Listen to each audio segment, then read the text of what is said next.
Assalamualaikum warahmatullahi wabarakatuh. Saya Sadat Ardiansyah dari kelompok 12 ingin mempresentasikan materi tentang kajian sosiologi terhadap naskah drama.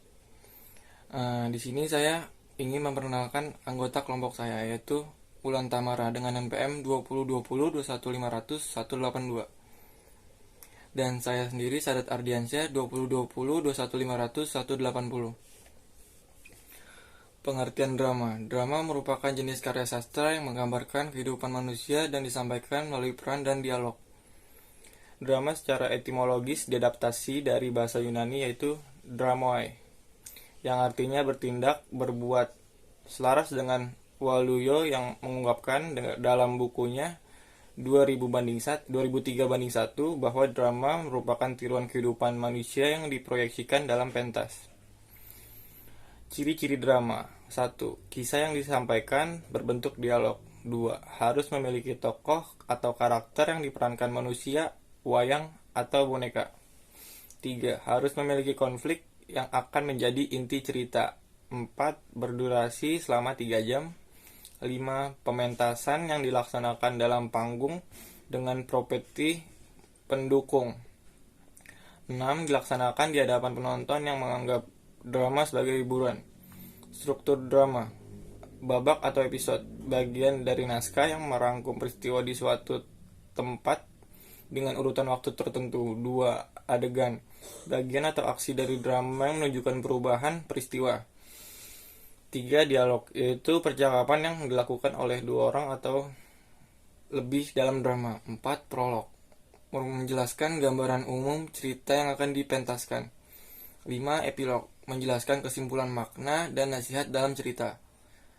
Unsur-unsur drama, ada tema, alur, tokoh, latar, watak, dan amanat. Jenis-jenis drama berdasarkan penyajian lakon. Tragedi, yaitu drama yang mengisahkan kesedihan dari tokoh utama dalam drama dan drama berakhir dengan kisah yang menyedihkan. Opera, yaitu drama yang dialognya dilakukan dengan cara bernyanyi dan diiringi musik. Komedi, yaitu drama yang mempertunjukkan kelucuan para tokoh atau alur cerita lucu. Tragikomedi, yaitu drama yang memadukan antara tragedi dan komedi pada waktu yang sama. 4. Melodrama, yaitu drama yang dialog dan lakonnya dilakukan sambil diiringi oleh musik atau melodi. Tablo, yaitu drama yang dilakukan tanpa melakukan dialog tapi melakukan gerakan tanpa suara, seperti pantomim.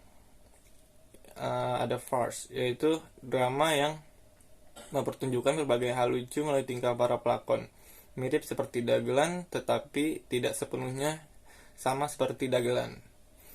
Jenis-jenis drama berdasarkan sarana, yaitu drama panggung, yaitu drama yang ditampilkan sepenuhnya di panggung di mana para pemain tidak melakukan pengulangan adegan. Drama televisi, yaitu drama yang ditampilkan di televisi di mana para pemain dapat melakukan pengulangan adegan karena tidak ditampilkan secara langsung.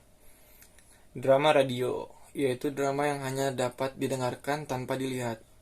Drama film, yaitu drama yang ditampilkan di layar lebar seperti bioskop. Drama wayang, yaitu drama yang diperankan oleh wayang pada setiap adegannya. Drama boneka, itu drama yang menggunakan boneka sebagai tokoh di setiap adegannya.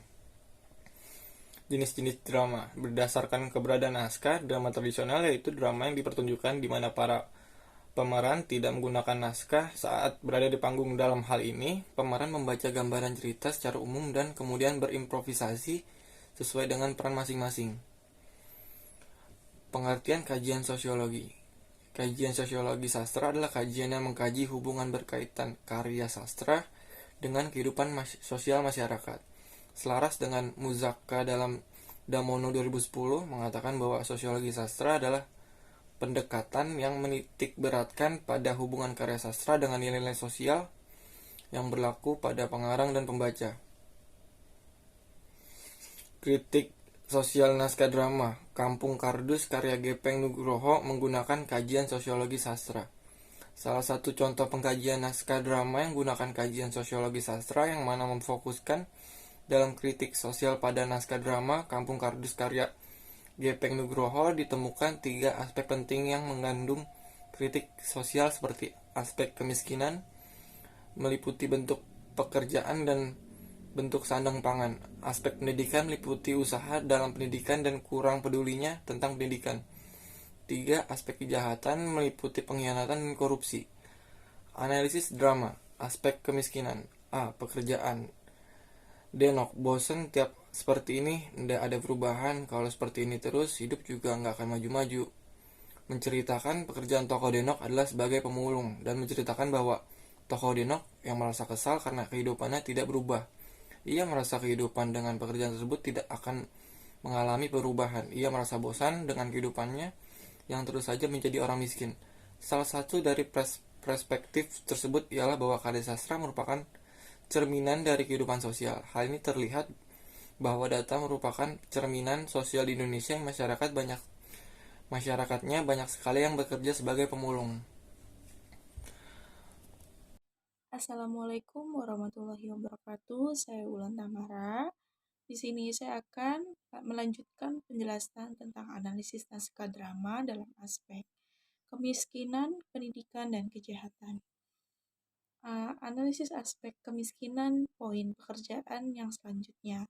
Pada data 2, tokoh Anton memberikan kritik kepada temannya sesama pemulung dan ia melontarkan bahwa sebagai seorang pemulung yang berpenghasilannya sedikit dan tidak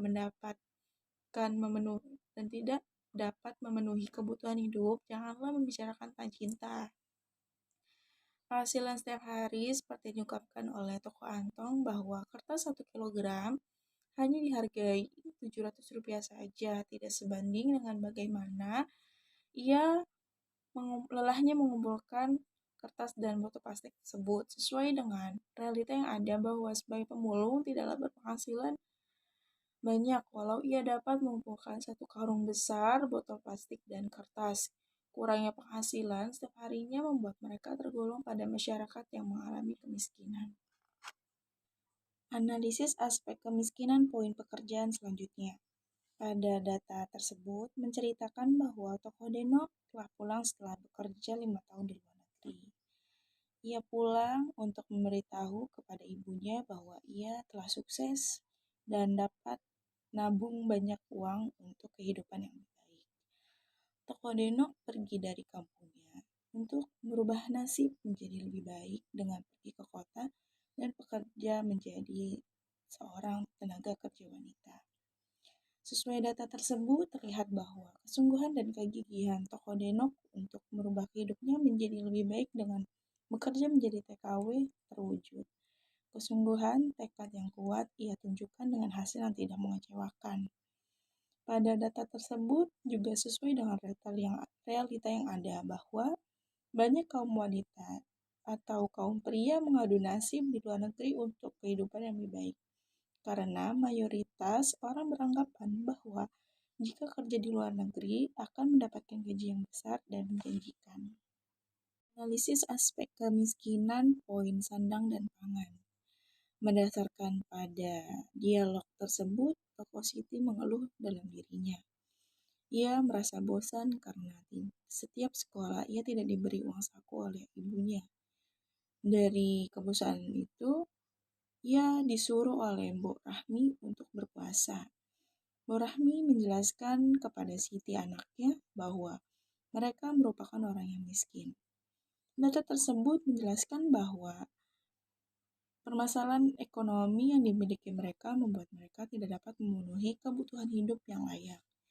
Dengan berpuasa, ia dapat menghemat kebutuhan dan dapat memenuhi kebutuhan yang lebih penting.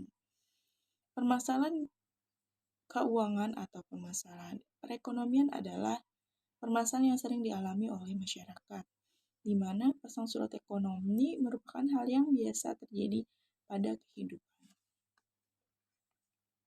Analisis aspek pendidikan poin usaha dalam pendidikan selanjutnya.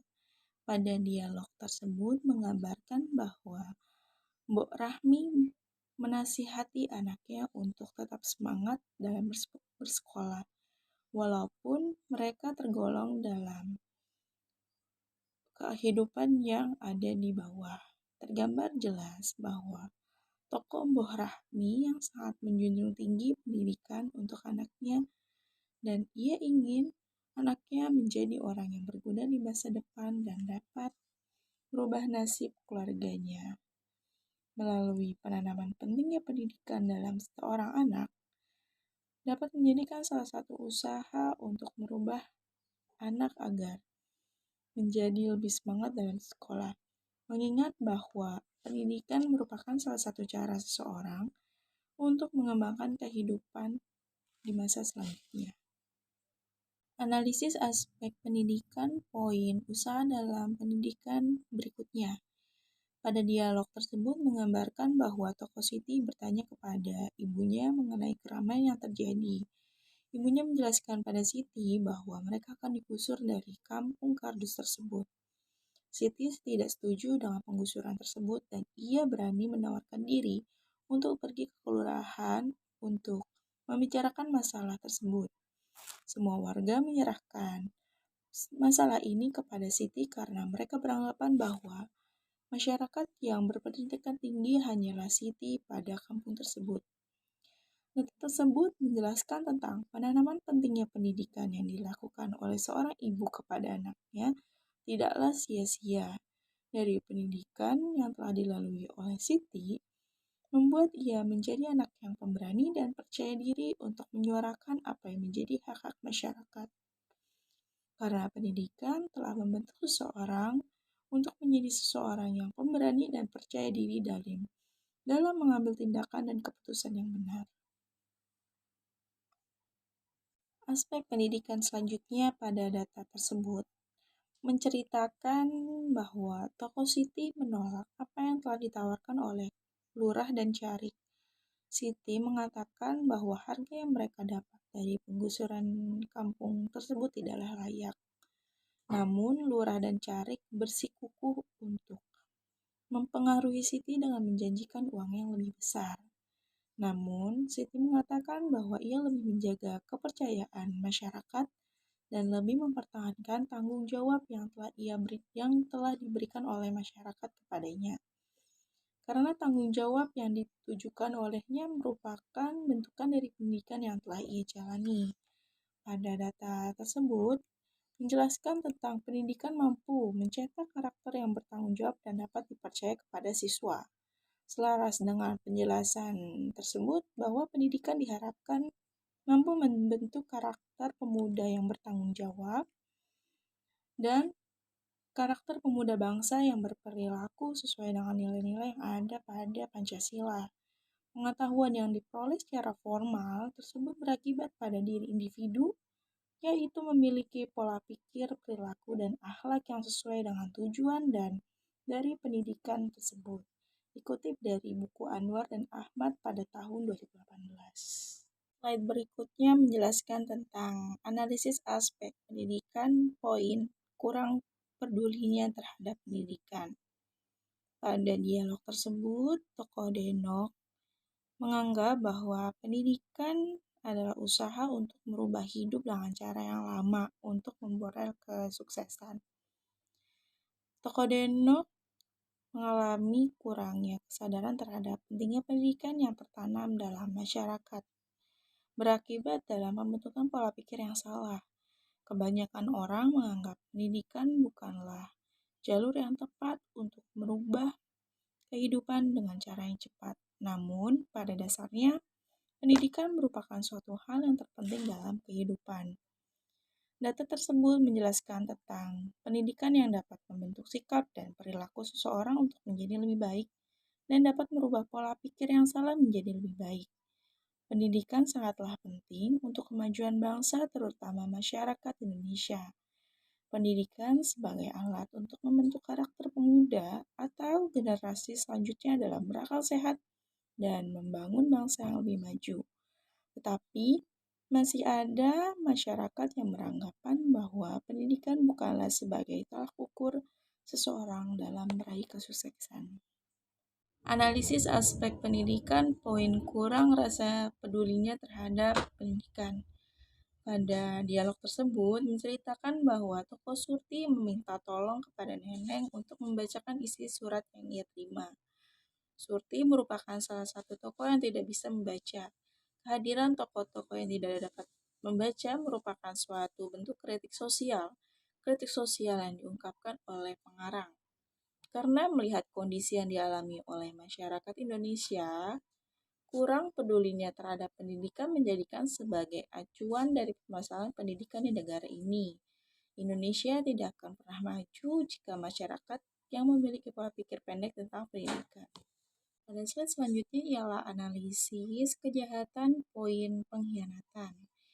Dari dialog tersebut menceritakan bahwa Carik mempengaruhi lurah untuk berbuat curang. Carik mempengaruhi agar lurah Kampung Kardus untuk mengkhianati warga kampung dengan cara membuat janji-janji palsu. Hal tersebut mereka lakukan untuk mendapatkan keuntungan dari masyarakat yang memiliki pendidikan rendah. Pengkhianatan yang dilakukan oleh Carik dan Lurah dalam cerita tersebut mengandung kritik sosial. Kritik sosial pada drama tersebut membicarakan salah satu potret bagaimana wakil-wakil rakyat yang tidak dapat dipercaya dengan mengobral janji-janji untuk masyarakat yang berpendidikan rendah. Negara Indonesia merupakan negara yang banyak sekali wakil rakyat yang mementingkan diri mereka sendiri. Mereka yang dipercaya sebagai wakil dari rakyat dalam menjalankan dan memperbaiki kesejahteraan masyarakat malah berkhianat kepada masyarakat. Analisis yang terakhir adalah analisis kejahatan aspek korupsi. Pada dialog tersebut diceritakan masyarakat yang melakukan demo kepada lurah dan kontraktor karena lurah, carik, dan kontraktor karena mereka merasa bahwa harga yang diberikan dalam penggusuran kampung mereka tidaklah sebanding dengan apa yang mereka dapatkan. Kontraktor merasa kebingungan karena aksi demo tersebut. Dari dialog tersebut, kontraktor memberikan ganti rugi sebesar 500.000 per meter, namun Carik dan Lurah hanya memberikan ganti rugi sebesar 50.000 per meter. Kontraktor mengatakan bahwa Lurah dan Carik telah menipunya dan menipu masyarakat Kampung Kardus tersebut. Kontraktor mengatakan bahwa rakyat tidak akan pernah sejahtera bila pejabatnya adalah koruptor. Data tersebut menjelaskan tentang salah satu permasalahan yang tidak pernah ada hentinya, yaitu korupsi.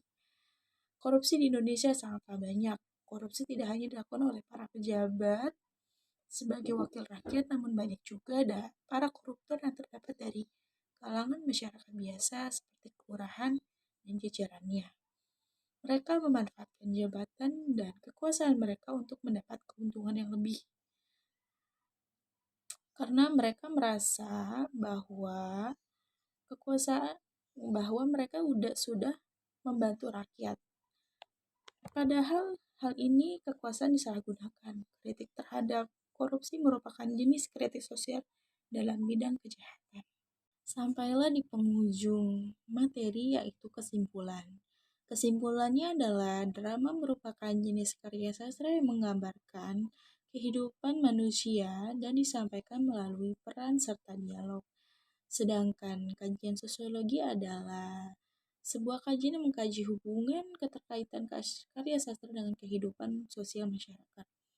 Dalam naskah drama, kajian sosiologi menganalisis bagaimana aspek sosial yang terkandung dalam naskah tersebut. Dengan begitu, hubungan antara sosiologi dan sastra dapat digabungkan menjadi suatu kajian yang padu, walau keduanya adalah dari aspek yang berbeda.